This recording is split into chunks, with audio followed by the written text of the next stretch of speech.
Welcome to Real Life Fiction. I am Matt James with Conundrum Publishing, international best-selling author of the Jack Riley Adventures series. And today I will be talking to author Eric Testerman.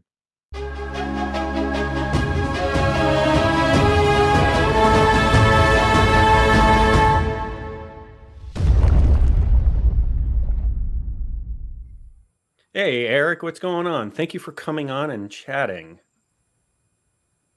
Oh, is this where I talk? Yeah. Hey, thank you for having me. I'm really excited. This is, I didn't know it was my turn. No. I thought it was going to be a few seconds. No, yeah, thanks for having me. Really excited. Can't wait to see where our conversation goes and see what all we get into. See, like I said, every conversation's unique, and yeah. I am not going to edit that out because all right, awesome. I'm already happy. Like this is it's fine. I found it funny, so I mean, I'm sure somebody else is going to find it funny. Yeah, but no, thanks. Yeah, no, thank you for coming on. So basically, for those who don't know who you are, give the viewer, the listener, just a little bit of a tidbit on who Eric Testerman is. Okay. I'm a Marine veteran. I was a sergeant in the infantry.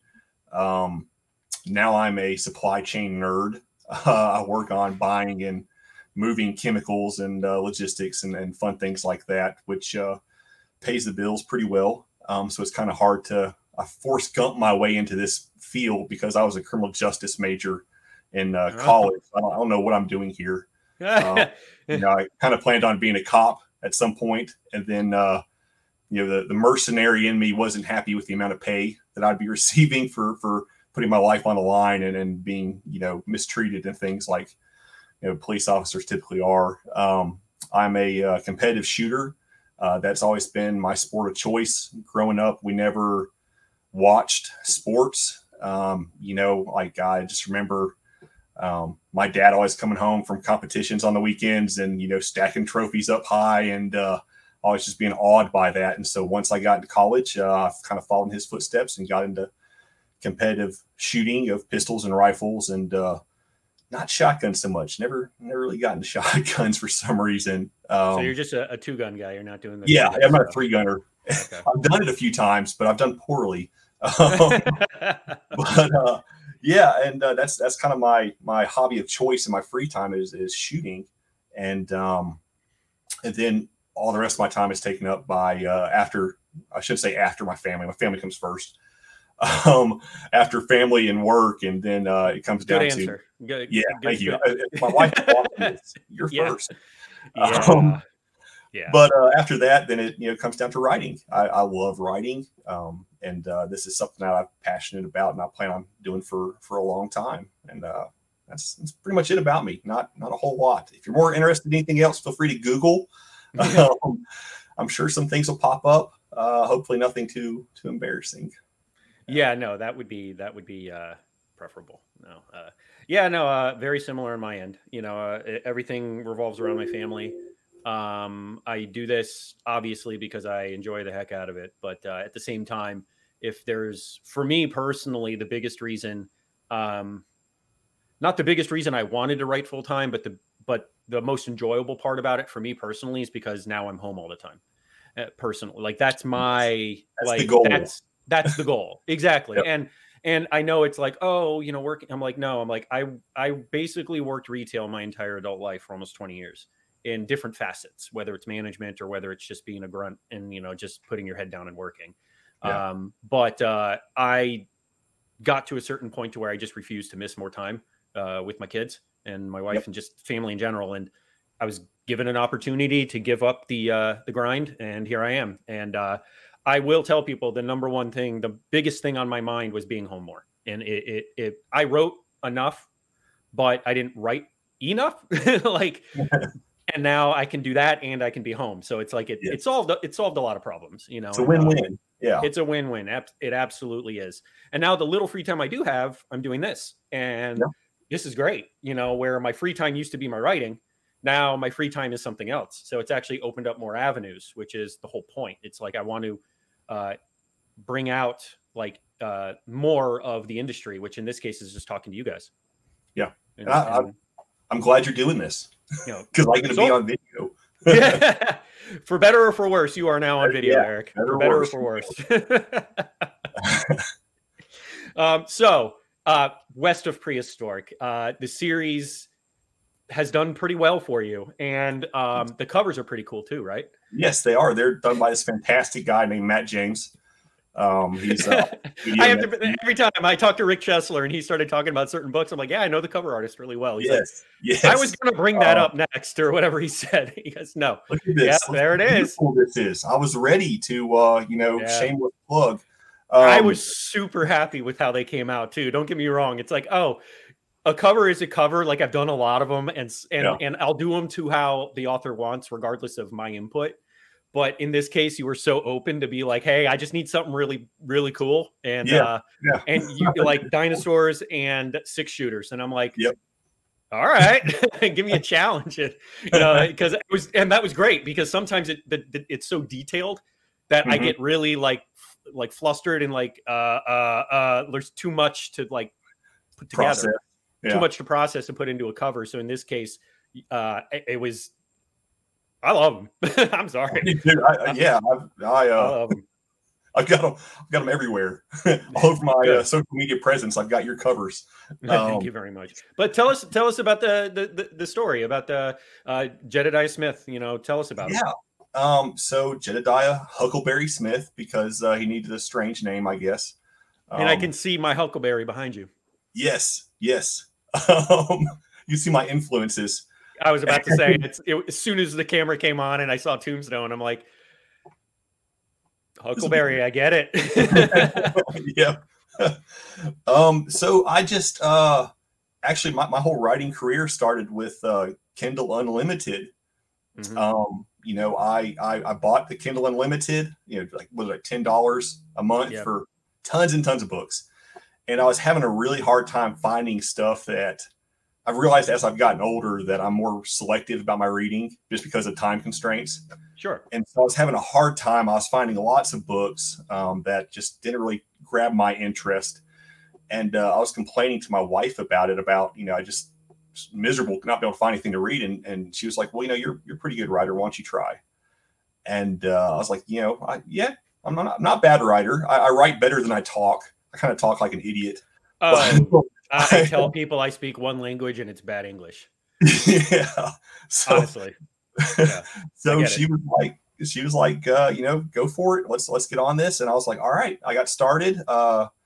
It was 4th of July weekend. I think it was 2018. And I thought, I was like, I'll have this knocked out in 6 months. I'll have a book. It's going to be awesome. It's going to be the best one ever. I'm going to turn it in and everyone's going to love it to great acclaim. And then 18 months later, I finished it.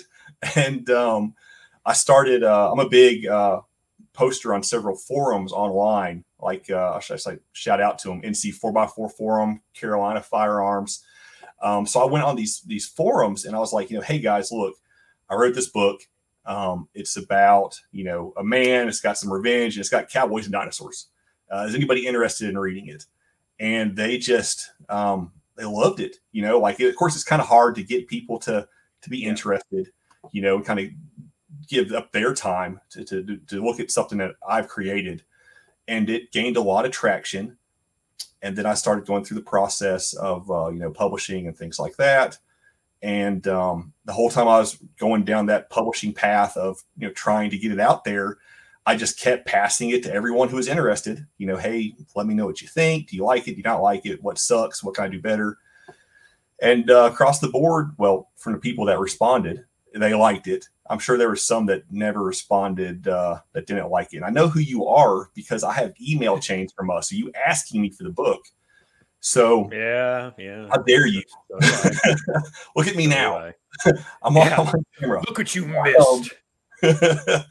So it just did really well. They got picked up by Severed Press, and I already had a decent sized reader base. And so it just kind of started taking off, and it's done well beyond what I expected it to do. And I'm just all the time, I'll admit that I check Amazon like every other day or so. Okay, every day.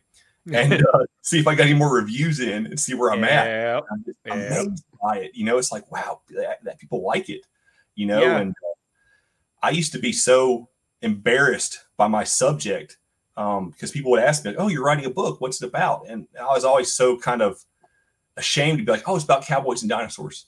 I'd be like, oh, I write, erotic stories. And stuff like that. Romance. Number one selling category in fiction. Yes, absolutely. And now I'm like, you know what? Yes, cowboys and dinosaurs, and it's awesome. You should check it out. I'm ashamed to do it now. No. Yeah, no. And people, that's the thing. It's like you're writing books for adults when you think about it. So you're sitting here going, the books are selling well. As long as they're selling well, you're going, I got to be doing something right. Yeah. And the reviews are coming in very good. So I have to be doing something right. Yep. So if I am ashamed to tell people I write about cowboys and dinosaurs, then I must be ashamed of the readers too, right? Yeah. And so, I'm not ashamed of my readers. And that's just the realistic way of looking at it is people are reading this and people are liking it. So I have to be more comfortable with what I'm doing. It's just yeah, absolutely. You got to own it. You got to own it. Yeah. Just like my tattoos I have, you got to own it. Yeah. There. I don't have any of those yet. I have this grand idea of what I want, but I just have so much other stuff that I need to do. So it's saying, just you had news that showed you had money at some point in life, free money at some point. Yeah. No, I do. I actually want and this is me being basically you in the sense that I want to do my forearms sleeved out as Indiana Jones, Nathan Drake, Lara Croft, Rick O'Connell, and the cast of the Goonies. Like I want like the Indiana Jones. I want the map that Indy has with like the red dot with the plane, the line, like the travel with the other characters like in it. Like it's gonna be super adventure dork like nation. Oh, that's awesome. And, I completely and utterly want it and I own it. And I'm like, when I have it, I'm going to be so thrilled. The problem is I couldn't even tell you when that's going to happen, but like, that's what I'm going to do is I'm going to go like super into like this when I get it done. Sounds fantastic. Yeah. I probably had 20 years to think about it. So I can change my mind as much as I want. Yeah. It hasn't happened. So the ink is on the skin. You got time to change your mind. Yes, I do. Yes, I do. So, obviously Western Prehistoric, we're talking about the trilogy you have out right now. So obviously, your familiarity with firearms, kind of drove this subject for you, but what is your background with the more antiquated firearms that I know you have an affinity for? Cause I know you own a lot of these old school Colt, 6-shooter cowboy guns. I not as many as you would think. I was telling my dad about this the other day about, I was afraid that it'd come up. I really don't own that many classic firearms. You own one more than most of the population. So let's at least start there. Yes, I do. I photograph with it, for my books. But honestly, I think it's Google. Like it just, there is such Wikipedia. I coming from a gun background and being around a lot of gun owners who are readers, I know that people kind of like, I've heard the same thing about people with horses.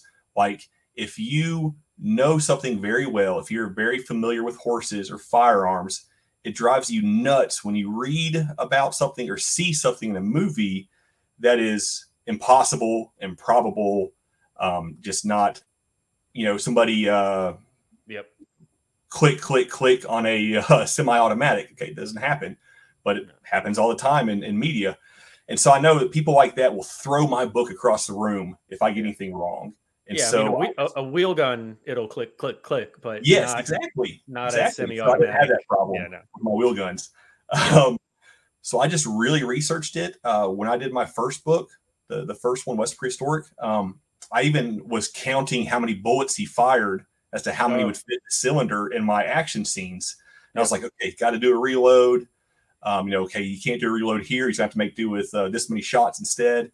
And I nitpicked it that much in the first book, and then the second book I kind of just rolled with it. I just made them reload every so often. Sure.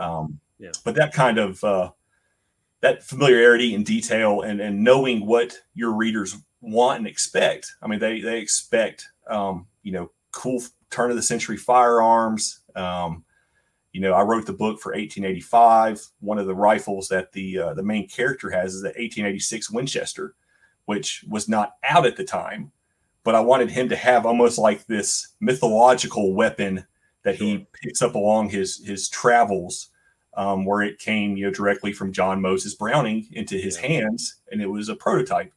And so that would be the famous lever action rifle. Yes. Yep. Yeah. Those are cool. They're not practical, but I really want one. Yeah. Oh yeah. I agree. I've Googled them many times on the websites. How many cool scenes over the years have you seen that lever action? And I'm like, yes, every time. I mean, what are you going to do with that in today's world? But they're so cool. And I think the big maker of those right now, I think, is Henry Firearms. I think makes a lot of those lever action rifles. Yeah, it's Marlin. Yeah.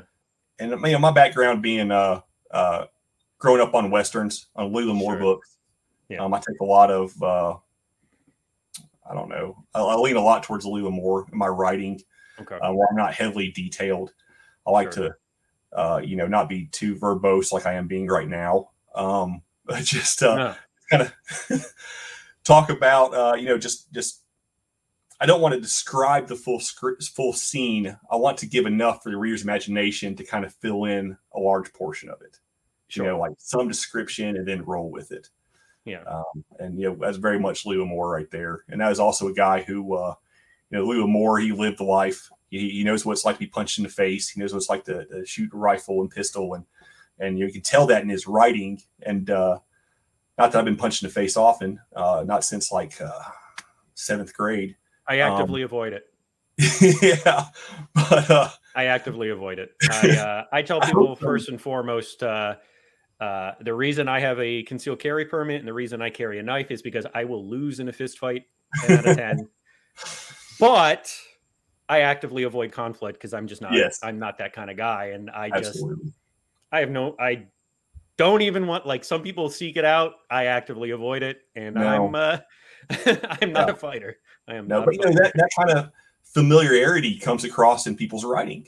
Like you write what you know, and I think readers pick up on that, and they love you for it if they realize that or not. But oh no, I screwed up royally in my 4th book I ever wrote, and this was before I had gotten into guns, mostly pistols, just because I do a lot of concealed carry training and stuff. Mm-hmm. I'm not like a comp shooter. I don't have any long guns or anything yet. But I kind of thought that all guns had safeties. Yep, they don't. And the modern action hero gun is a Glock, and of course Glocks don't have safeties. Yep, they have drop safeties. They have the trigger hinge safety, but they don't have an actual thumb safety to push a button on. Yeah, no. So that was a quick fix after I realized I did that, just because I didn't know any better. But I owned it. I went in and re-edited it and then republished the book. Mm-hmm. So yeah, I get it. I understand. And it's just I make sure I do deeper research on stuff like that. I just had my first weapon. I had a weapon malfunction in my current book with a rifle, so I went through the process of clearing that, which was kind of cool. Just to add that little extra detail that somebody might appreciate. Realism. Yeah. No, that's I always bring up a terminal list right now with Chris Pratt. Very first episode, he performs a press check on his SIG 3 times. Yep. And I have never in my life seen anyone on film press check a weapon. And so much so that I actually sat up and said, "Did he just do that?" And my wife's like, "What?"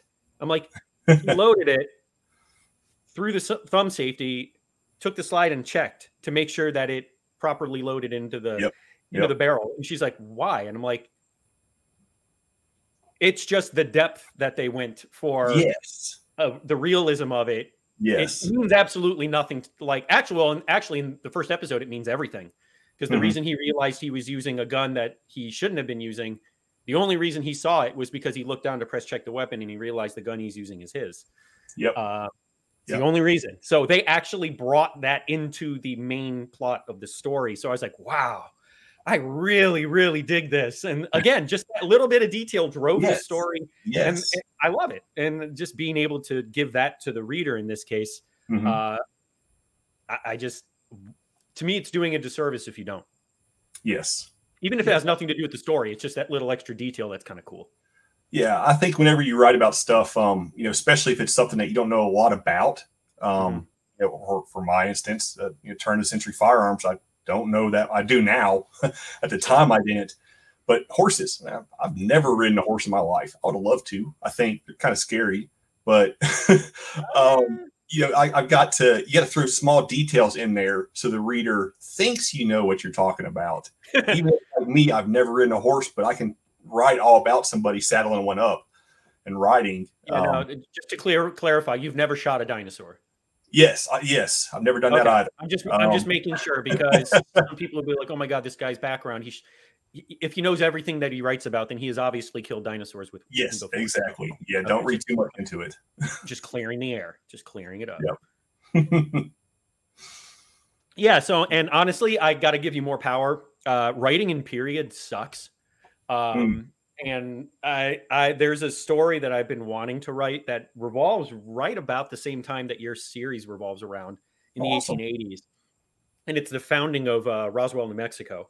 Because I think it's like 1887 or something is when the city was founded. And I'm like, but why? Like, can you do that? Like, and I'm like, and then I'm like, yeah, I'm not writing in period. Not doing it. Not too bad. You know, it's my problem is my main series are like world travel. So I would have to change the period I write in, and the research behind every country and city in that period. I would have to start up the research anew every book. Yep. And I'm like, oh, the current event research is already dense enough. I don't know if I want to have to do period research too. I've got I don't want to know what it used to be 100 years ago in Nepal. I just want to know what it is now. I don't want to have to know both. I'm like this. So, I mean, more power to you, man. That is not easy to do. It's not, you know, I was writing more about what I knew, you know, watching so many Westerns growing up, reading so many Lou Moore books. I've got a project in the wings that I've had for about 3 years now. I've got the plot and everything written out. It's a World War II Pacific Island Marine Corps sea monster story, and it's so much research. You know, I mean, trying to get it. Yeah, but at least it's something you can at least have some familiarity with. There's definitely some there, but there's still I'm overwhelmed by how much research I have to do for it.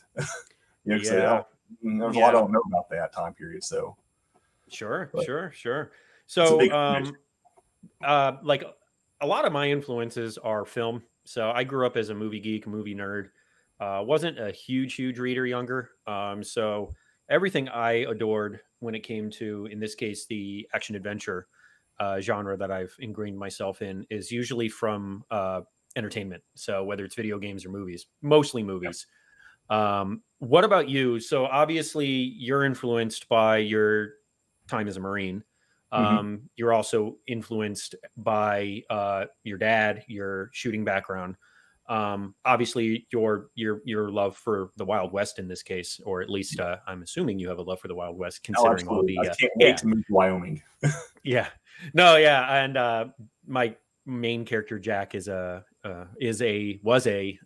Yellowstone park ranger for a time, so I get it. And it had nothing to do with the show Yellowstone. I just needed planned on writing a story that revolved around Devil's Tower in Wyoming, and I'm like, which is the second book in the series, and I'm like, getting the character there was the problem. So I'm like, well, what if he just lives in Wyoming? I'm like, okay, that's easy. Well, what does he do in Wyoming? The problem is there's nothing to do in Wyoming. So what is he going to do? Like, that's kind of neat. And I'm like, all right, screw it. He's a park ranger. And then here we are. Roll with it. Yeah. It's amazing how much of writing is problem solving. It's like a giant puzzle. You're constantly trying to fit pieces together, shifting them around, trying to solve a million little issues to make, you know, a story work. Oh yeah, no. And then if there's actually puzzles in the story too, it's like, oh great. Yes. Yes. Wonderful. So, you know, I don't write Dan Brown size puzzles. You know, I'm not doing like Da Vinci Code size puzzles where I'm like connecting the dots going, crap, that doesn't work. And then I'm like, yeah, you know, do it when you have to. Do it when you have. He specializes in that stuff. That guy's insane. Yes, he does. He's very good. He's very, very good at it. So do you have any other like influences like that? In like obviously Tombstone. Like I was a huge fan of like the Ray Harryhausen movies growing up. So Valley of the Guanji is a great one. Cowboys and Dinosaurs. I'm assuming that has to be something that you're super familiar with. I mean, that was seen it. Oh my gosh. It's been on my list ever since I started writing this book. People have told me about this. And it's like the only time I saw that Dinosaurs and Cowboys growing up was Valley of the Guanji. I mean, it's one of those terrible claymation stop-go animation. You know, I say terrible, and I just mean because they're 60 years old. Probably old. You know, some of them might be older, but it's terrible in that it's just weird in today's standards.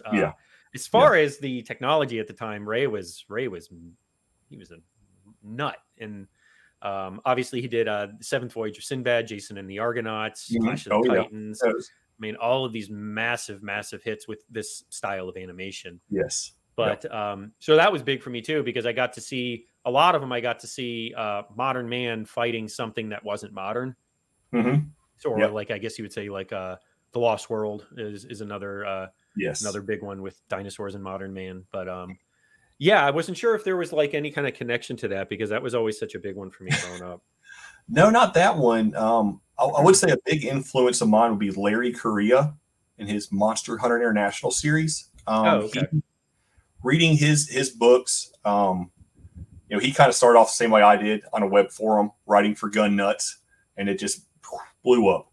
And but reading his books kind of showed me that you can have humor in your book. It doesn't have to be a funny book, but you can have bits of humor during dramatic moments. You know, and it's, you know, you still have the same thing now. You know, you'll be out there doing something very terrifying, and you'll have some insane thought that makes you giggle. You know, and so just having a little bit of fear can do that to you. So I mean, and putting a little bit of fun in the books definitely was influenced from him. You know, being able to kind of let my quirky, weird sense of humor come through my writing. That was a big influence. Oh, okay, cool. No, yeah. I like to know, because it's like somebody doesn't just sit down and write this stuff willy-nilly without there being an obvious reason to. And in this case, there's usually an influence. Yes. Like I write action adventure because I wholeheartedly adore the genre. So for me, it's a no-brainer. It's like, I want to see all of these awesome locations. Like we were talking off camera, I'm very location driven when it comes to putting stories together.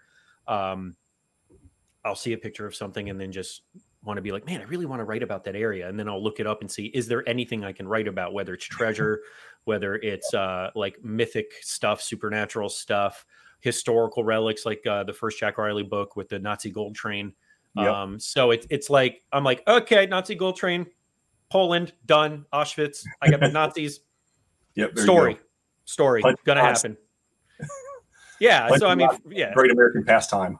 Oh yeah, punching Nazis. Yeah, no, I say that all the time. I mean, Indiana Jones, his greatest nemesis is a Nazi. And I'm like, so obviously there's the homage to my fictional hero, you know. So it's like, and I try to do that in a lot of stories. So I mean, I know a lot of authors do, where they're like, I'm assuming that's where the Huckleberry name had come from. Oh, so, yeah, absolutely. Yeah. Well, so, I mean, you pay homage to something that means something dearly to you. And actually, when my daughter is 6 now, and before we knew if she's going to be a boy or girl, at the time I kept telling my wife, if it's a boy, I want to go with Jedediah Huckleberry Testerman. And of course, nobody agreed with that for some reason. And we had a girl instead. And so that name just always stuck with me, of just, you know, the kind of the absurdity of it, but it's, you know, just rolls off the tongue somehow, Jedediah Huckleberry. And so I just continued it and made it my main character and owned it ever since. And it's been fun. But yeah, I almost had a son named that. Maybe I probably would have been vetoed. Pretty sure I've been vetoed. Yeah, probably. So, no, I get that. Yeah. So, yeah, no, I have two girls. I have a 9 and a 5-year-old. So Yep. I'm in the same kind of world you're in right now as far as age and watching the little ladies. But Yep. I always love to ask the process of writing. So you have like two major philosophies. You have, or I guess you would say, ways to go about it.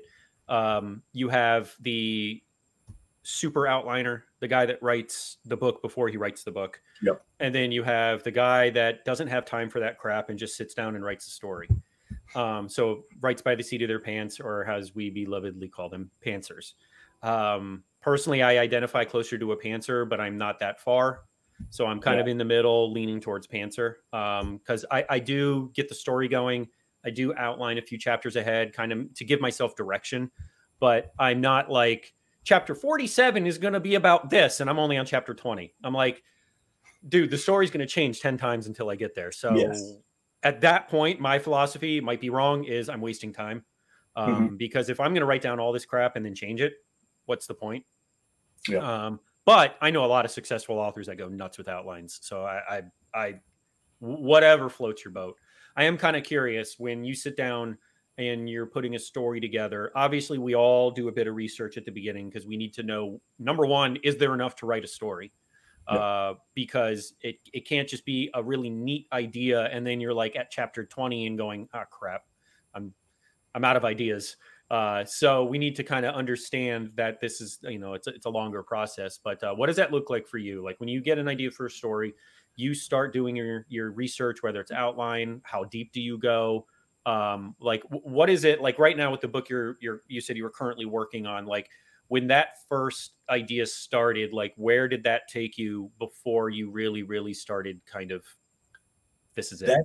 It took me to a Word file. I have a Word file on my thumb drive that is just cool ideas and just things that, pop into my head. And I'm like, man, that, be neat to write about this, and or take a certain trope and just spin it around and put your kind of uniqueness to it.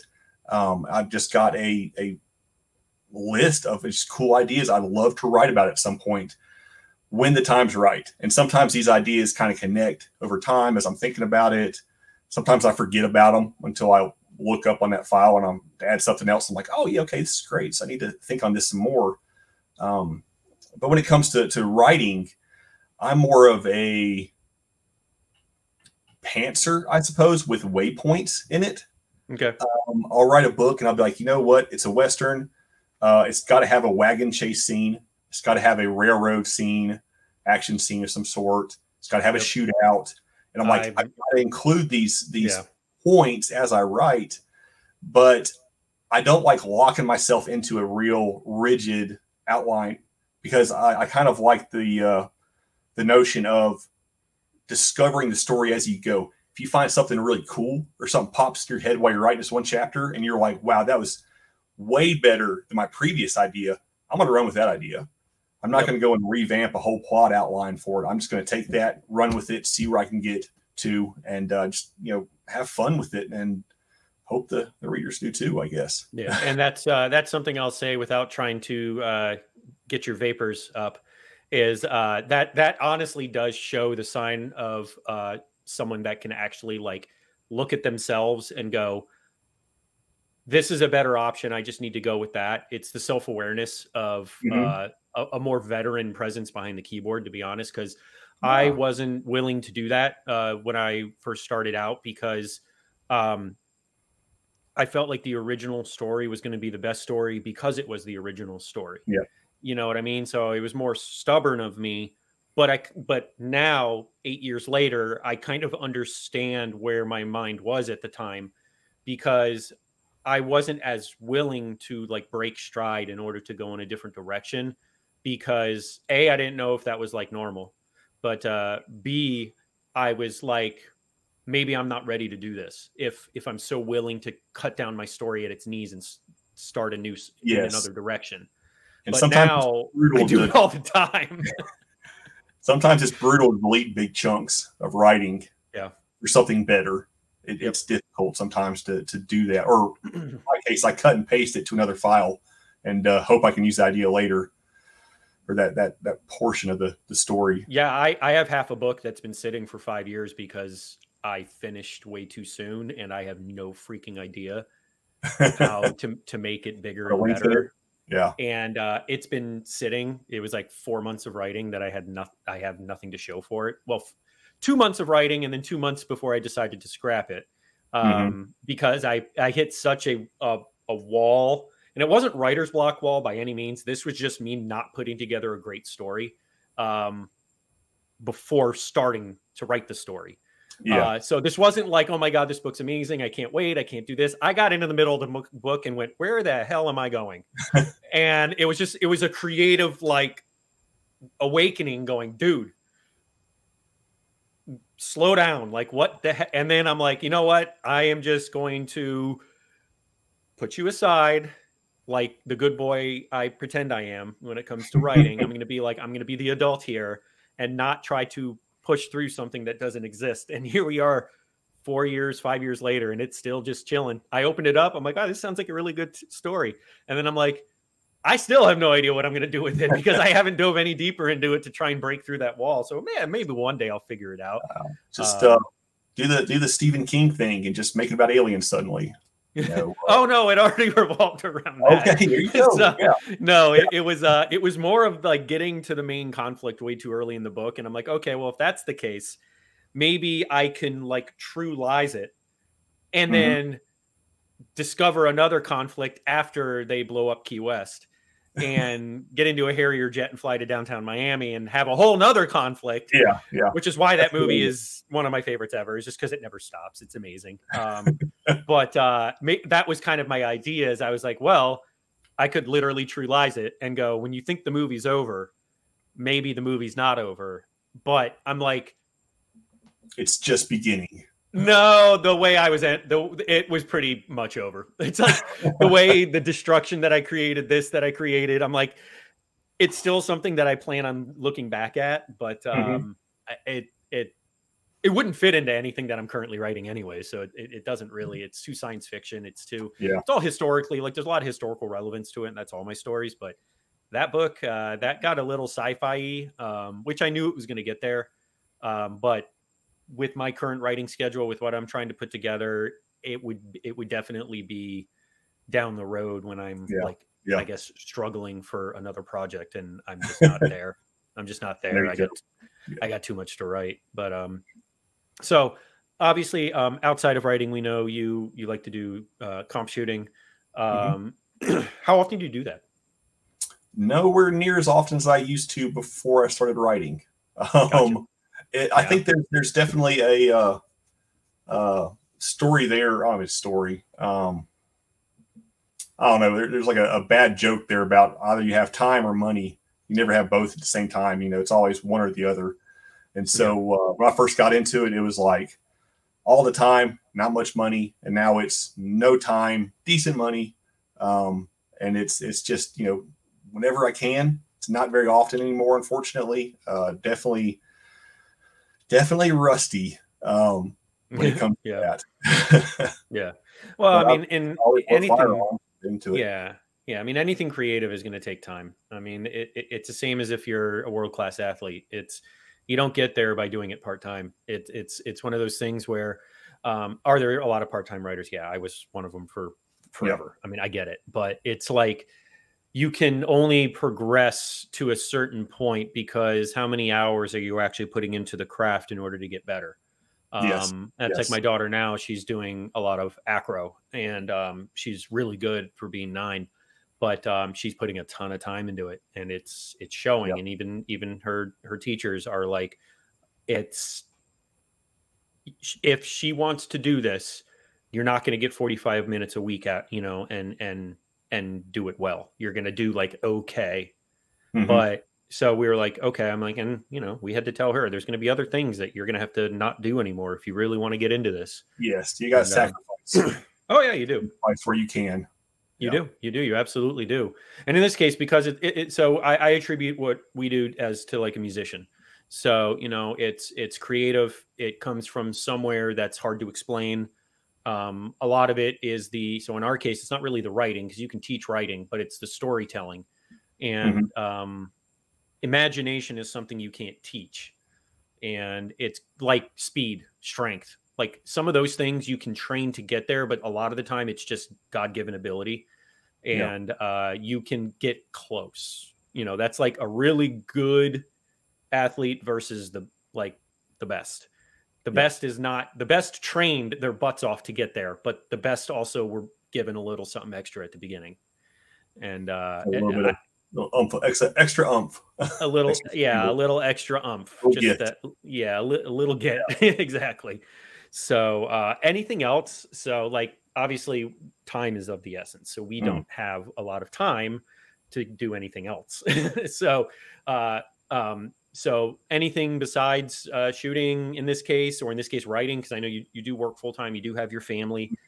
We like to say that writing is a hobby that we also kind of get paid for. So it's it's okay to call writing a hobby, because I've had hobbies where I've lost God knows how much money. But like shooting is a hobby of mine, and it's not as expensive as people would think if you just do it casually. Obviously competitions, it's different, but it's not as cheap as some other hobbies as well. Yeah, so every time you pull that trigger, you're throwing money down range every time. Especially when COVID prices happened. Yes. Which is precisely when I got into shooting. So I was but now I feel like everything's cheap now. So I mean, for me, I I still remember the days where it was like $10 for $9 for 550 rounds of 22. And now it's like $40 or $50 for the same box, and that hurts. Yeah, I was buying 9mm and it was like 75 cents a round for ball ammo, and it's painful. Yeah, I mean now it's down to like 30. So for me, it's that's like the savings. I can shoot twice as much now. It's okay. It's a savings, and people are like, "I've been shooting longer than you." It's still a ripoff. I'm like, get with the times, man. But no, that's cool. That's cool. So I was thinking, so like movie wise. So I know we talked like Tombstone. Is there? Because I guess it's just because it's such a big part of my life. Like that is, I guess, the one thing I do that has nothing to do with books is movies. But I also find myself just rewatching the same ones over and over again, because there's just classics that numb the mind, but not in a negative way. It's more of just like the escapism of it, like Mummy 99, the original Brendan Fraser Mummy. When he rolls out the blanket with all the guns on it. That's just my favorite part. Are we going into battle? Yeah, exactly. Well, see, it's funny you bring that up. That scene. Well, I mean, the whole movie did, but that scene in general is was a big influence for me for my very first book I ever wrote, called Blood and Sand. And because in that scene, he said, my whole damn garrison believed in this treasure so much that we marched out into the desert, and all we found was sand and blood. And it was like, sand and blood, that's cool. But blood and sand coming off the tongue was better. And I'm like, oh, that's really cool. And I mean, that whole movie, Rick O'Connell, the character, the current character that I'm featuring with Nick Thacker in our new series that we will be releasing shortly, is Zara Kane. And she's very much the Lara Croft type when it comes to archaeology and adventuring. Newer Lara Croft, so a little more brutal, a little more bloody, a little more not Angelina Jolie, not that portrayal. It's the newer video games, if you're familiar with them, where they can get pretty gory and bloody. Not that I go that over the top, but she's fearless. But her character was very much based on new Lara Croft, but she's also got the Egyptian background. So she is basically Evie. So Evelyn Carnahan merged with Lara Croft. So she's she's an American she's half American, half Egyptian, from Long Island, and currently lives in England working for the British Museum. So that's also my influence from Evelyn, from Evie, because she worked at the British Museum. or she worked in Cairo, but eventually becomes the she's trying to work for the British Museum. So that's the direction. Yeah. But yeah, so it's kind of one of those things where it's like, obviously I pull in a lot of the movies and a lot of those influences, as you did with the Jedediah character, or the Huckleberry, I should say, with the name specifically. Is there anything else, like movie wise? It doesn't even have to be Western. It could just be absolutely anything. That was like one of those things where you're like, man, that is like so profound that it like, it just kind of like burns into you. If I could come up with anything to write, I would want it to be something awesome like Last Mohicans. Oh, you man. know, like that kind of like just grandeur and epicness. Soundtrack too, man. God, that's score. Oh man, yes. I think I still got the CD somewhere. I have a playlist of movie scores, and whenever that there's certain ones that whenever they pop up, my ears perk up, and I look up from my keyboard and go, "This is cool." And the Last Mohicans is definitely one of them. The movie, you know, it's definitely something like that. So another period piece. Are you ever going to write anything modern? Yeah, I'd absolutely love to. Not that you have to, because if that kind of becomes a niche of yours, where it's like a lot of like the period pieces, kind of like what they did with Predator, with Prey. Yeah, you know, where it was a period piece, and people went nuts. They were like, you could drop a Predator in any historical. And it'd be anywhere. Awesome. You could drop them in the French Revolution. You could drop them in the, you know, during the times of Alexander the Great. You know, you could drop them anywhere. But, you know, so I'm like, that would be kind of neat. So I'm like, but if that becomes like this, that's cool. This kind of, I'm not doing it. I'm not doing it. This kind of has become my niche, just because I've got so much more I want to write in this West prehistoric world. You know, like I've got a couple spin-off books I want to do. I've got, you know, I'm working on book 4 now. I'd love to do a book about a descendant of his, you know, a son, probably a son, 20 years later in the 1920s, because 1920s were super cool for just technology and American way of life and things like that. Yeah, and in your world, I'd be interested to see what the like Industrial Revolution. Yeah, like, it's just fun to play in, you know, and so I have so much ideas centered around this that I'm gonna be writing on it for a very long time before I can get to anything else. But I wonder if this is so this is kind of where the like string theory, and this is kind of where like the multiverse comes into play, right? Because you're writing alternate history at this point. So if you progress the story in your history, in your universe, so does current events not exist.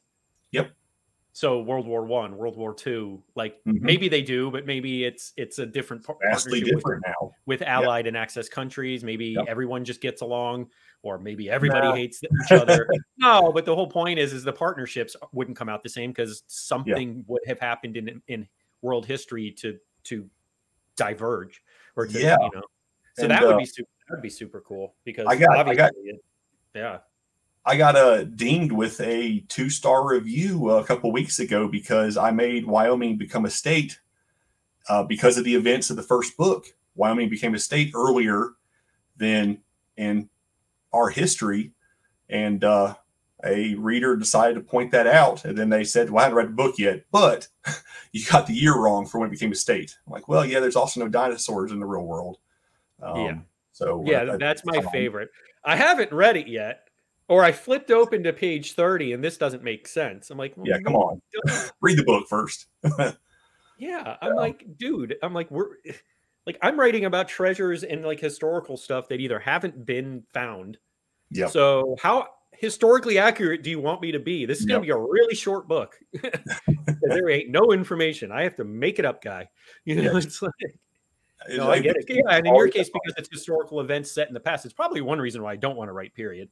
It's the research, but also the literal rabbit hole that it shoves you down. But I'd be very interested to see it come to fruition from someone else. Hopefully it will. Hopefully it will. That would be interesting. Like, because it's like the formation of the armed forces, the like Hindenburg, and like, you know, you start getting into like these major like does the A-bomb exist ever? Does just big things like that, like the bombing of Hiroshima, does that ever take place? Nagasaki, it's like, well, maybe he dies before he can develop the weapon. Yeah. You know, like and who knows, like you know, the butterfly effect, you know? Yeah. Small no, honestly. What happens.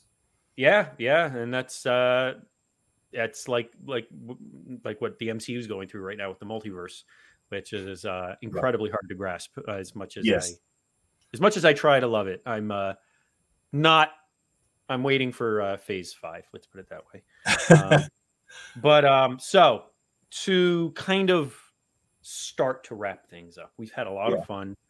Got to know you, which is great. Really dig kind of the planning that you've been doing as far as like I say, the self-awareness that you have. You know what you're good at. I know what I feel like I'm good at.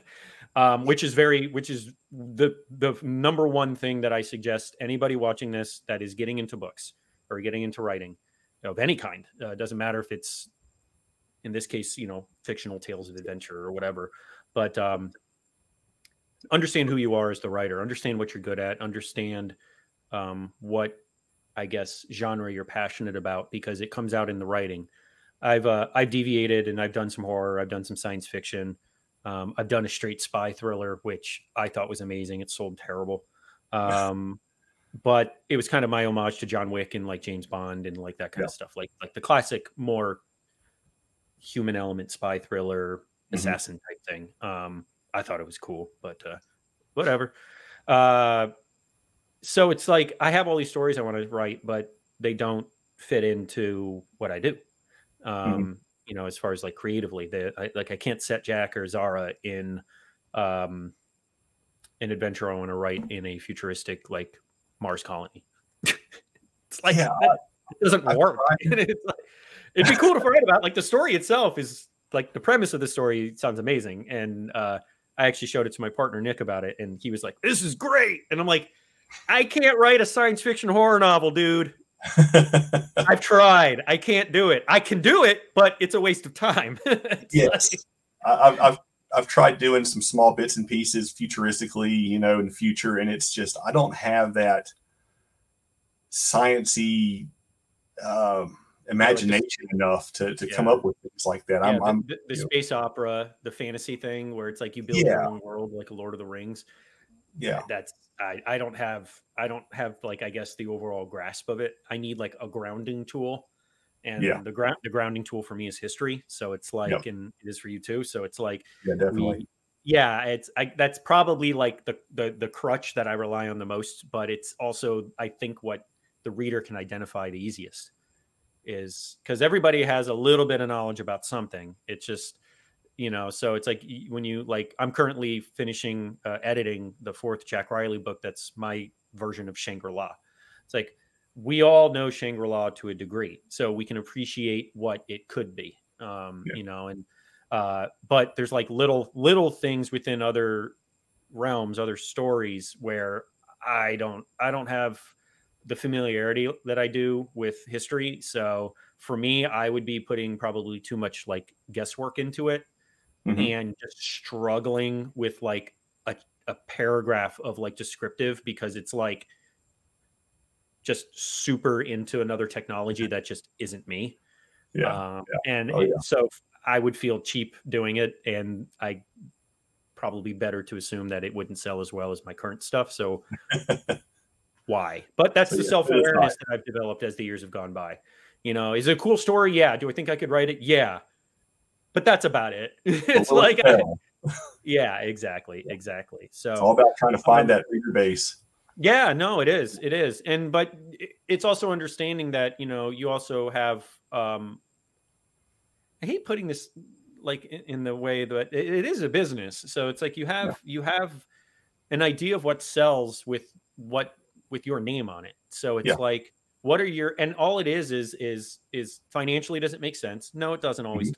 And what do my readers expect? Because now, do I lose readers because I start writing in a different genre, and now I have to coax them back with something else? So it's like, that's a whole can of worms that I just refuse to get into anymore. I used to try it. I used to get super wide with what I produced, And it would just be like, I would always just come back to adventure and I would do well. And I'm like, this is dumb. I'm not veering anymore. I'm not. Yeah, I'm sticking to it. I'm sticking to what I know I can have fun with. They're readers are your customers. Your job is to entertain them and they give you money in return, and you thank them for it, and you give them another product they like. It was kind of like what were they doing? It was remember Kodak during COVID? Kodak started getting into like the whole they were Kodak Pharmaceuticals, and they were trying to develop a cure and this and whatever. I'm like, Kodak? Dude, I trust that cure. Yeah, I'm like, do you. It's like, but so finishing the show out, I love to finish with this because it kind of opens up a whole nother conversation, is book recommendations for the readers watching this, readers listening to this on podcast. What can you tell us? So obviously, West of Prehistoric. I mean, this is definitely what I would suggest people, read from you, what I know you're going to promote, because that is your current baby. But books from other authors doesn't have to be in the same genre. It could be something completely different. I always tell people to check out guys like Matthew Riley, who is a massive influence for me with his Jack West Jr. series. I also love to have people check out Jeremy Robinson's Chess Team series, the Jack Sigler thrillers. That was the first science fiction, historical, military action. Like, it's got like 9 genres packed into it, techno thriller stuff that I fell in love with, and it really inspired me. Yeah. He also had the Antarctos saga, which is the biblical Nephilim are the villains, and just kind of like the world changes and there's like these mystic battles. It was that sounds pretty cool. Check that one out. Yeah, the Antarctos saga. Antarctos being like the ancient word for, or was what Antarctica used to be called. But what about you?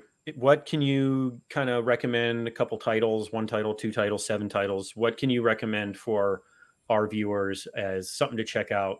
Whether you just enjoyed the hell out of it or something that just inspired you as a writer. I've said before, Lula Moore. Fantastic Western books. His Sackett family saga that spans generations is awesome. It's something I'd like to emulate with my West of Prehistoric, is continue through the family as to what this does to them as well as the world. Monster Hunter International by Larry Correia. It's fun. It's very very firearms related, action-y.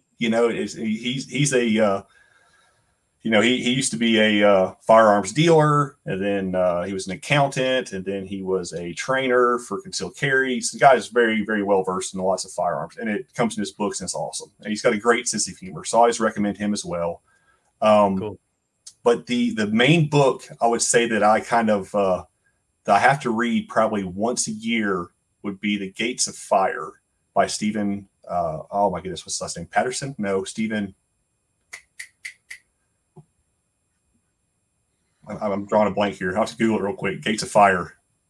I'm on Amazon right now. I'll give you a hand. Crestfield. Yes, Stephen Crestfield. Yes, that book about the last stand of the 300 Spartans. Okay. Yeah, it gets me every time. It is fantastic. It is epic. I've read that every year, probably for the last 10 years now, and it's just always gotten me every time. A little choked up there towards the end. So this is the actual story of 300. Yep, as kind of like historically possible as he could come up with, and huge hit. Thermopylae, Mountain Pass. Yep. So Gerard Butler does not appear in this book. No, he does not. Or Lena Headey, unfortunately. Yeah. Or Lena Headey. Yeah. No, I get that. Okay, that's unfortunate, but. No, that's great, man. That was honestly not what I expected you to recommend. Really? No. And it had nothing to do. I just because of because of what we talked about. It's like I was expecting more. I don't want to say more of the same, because that's not true either. Although I am very, very, very like straightforward with what I read and enjoy. It's all the same stuff. So I mean, maybe that's just me going. I'm just like deeper than neck deep in this stuff. So I mean, for me, it's like if it doesn't have any kind of that action adventure stuff in it, I just it's as great as it could be. It's just, although I mean, I say that, but there's some other stuff that I've read that I've loved. But most of the time, it's usually everything that's this color. Yeah. The earthy tones. The same field. Yeah. Kind of. Yeah. No, I honestly wasn't expecting that. It's cool. Don't get me wrong. It's really cool. But that did kind of throw me off. So that's cool, guys. Yeah. Check out Gates of Fire. Check out Monster Hunter International. And what was the first series? Because I know that was Little More, the Sackett. The Sackett family. Okay. No, yeah. So with that, Eric, I do want to thank you for coming on. Let everybody know, where can they find you online? At gunpowderandink.com, which is just a phenomenal website name. Gunpowderandink.blog. Sorry, gunpowderandink.blog. Or you can find me on Facebook, Eric Testerman Author. And I look forward to hearing from anybody that's interested, or reads my books, or just wants to chat a little bit about dinosaurs and cowboys, or Tombstone back here. No, absolutely. No, and to also throw in, if you watched and you enjoyed, please give us a like, give us a subscribe on YouTube specifically, but also on whatever podcast app you guys have downloaded us on. All of the support and all of the help will keep these episodes coming. They will come out every Friday afternoon, and we will continue to record them if you guys will continue to watch them. So thank you so much. I really do appreciate Eric for coming on and talking. I appreciate everybody for listening. If you have any questions, or if you just want to make a comment, there is a comment section down below on YouTube. Go ahead and give us a comment. And like I said, don't forget, subscribe. I am Matt James with Conundrum Publishing. You can find me at mattjamesauthor.com. And any questions, go ahead and shoot me an email as well, and I'll be happy to help you out. Thanks for watching.